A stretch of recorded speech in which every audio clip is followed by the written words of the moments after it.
নমস্কার বন্ধুরা, আমি সোমা আপনাদের জন্য নিয়ে এসেছি কিচেন কুইজ ব্লগ। আমার চ্যানেলটিকে সাবস্ক্রাইব করবেন, এছাড়াও লাইক ও কমেন্ট করতে ভুলবেন না, আর আমার ভিডিওটি পুরোটি দেখবেন। আজ আমি বানাচ্ছি eggless mango pudding. Eggless mango pudding বানাবার জন্য লাগছে উপকরণ: দুধ, আমি এখানে 1.5 কাপ দুধ নিয়েছি, আর নিয়েছি ম্যাঙ্গো পাল্প বা আমের পাল্প, এটা নিয়েছি 3/4 কাপ, আর নিয়েছি চিনি 2 চামচ, আপনারা ইচ্ছা করলে বেশি দিতে পারেন। আরও লাগছে কাস্টার্ড পাউডার, আমি এখানে 5 টেবিল স্পুন নিয়েছি বা 5 টেবিল স্পুন নিয়েছি, আর সাজাবার জন্য নিয়েছি আমের টুকরো কয়েকটি, আর গ্রেসড চেরি নিয়েছি। চলুন বন্ধুরা, বানিয়ে নিই এগলেস ম্যাঙ্গো পুডিং। পুডিং বানাবার জন্য আমি দুধটাকে সসপ্যানে গরম করছি। এটা সামান্য গরম হলেই আমি কাস্টার্ড পাউডারটা ঢেলে নেব।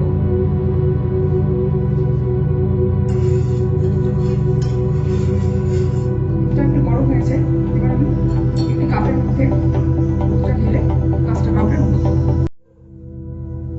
একটা কাপের মধ্যে 3/4 কাপ আমি দুধ নিয়েছি।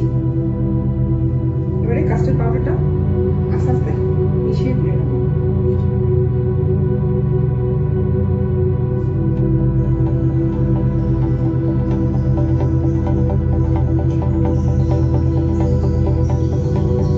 মনে রাখবেন অবশ্যই দুধটি কুসুম কুসুম গরম হবে, বেশি গরম হয়ে গেলে গাঢ় হয়ে যাবে।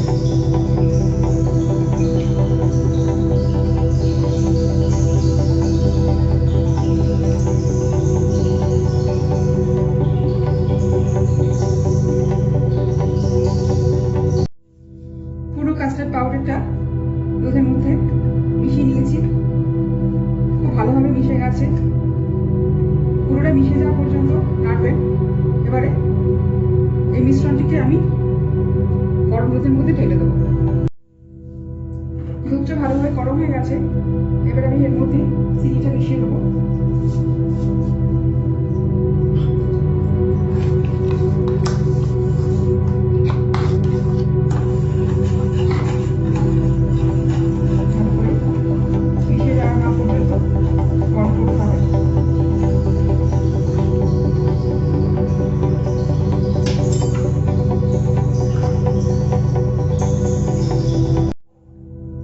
এবার মধ্যে দুধ আর কাস্টার্ডের মিশ্রণটা ঢেলে দেবো।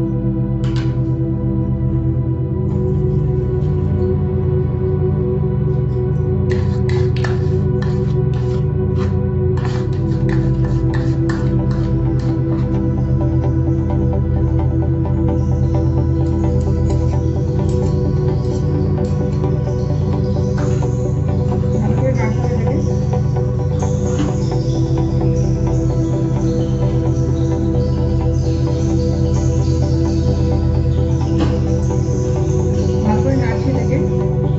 এটাকে। কমিয়ে দিয়েছি গ্যাসে।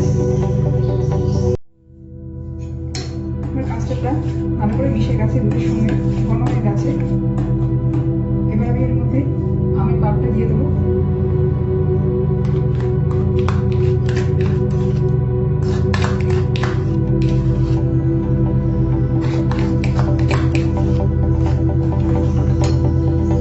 ভালো করে মেশাতে হবে।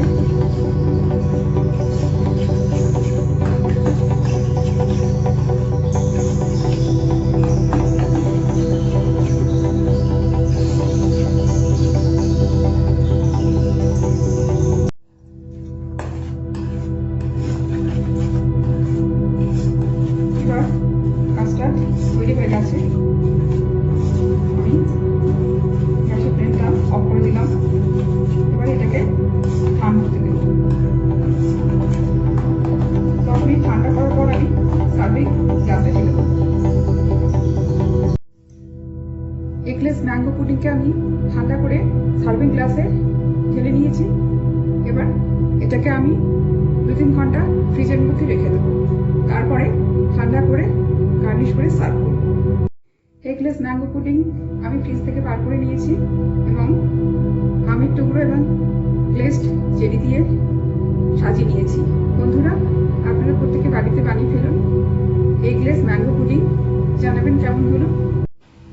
দেখার জন্য অনেক ধন্যবাদ। পরের দিন আমি আবার আসবো নতুন কোনো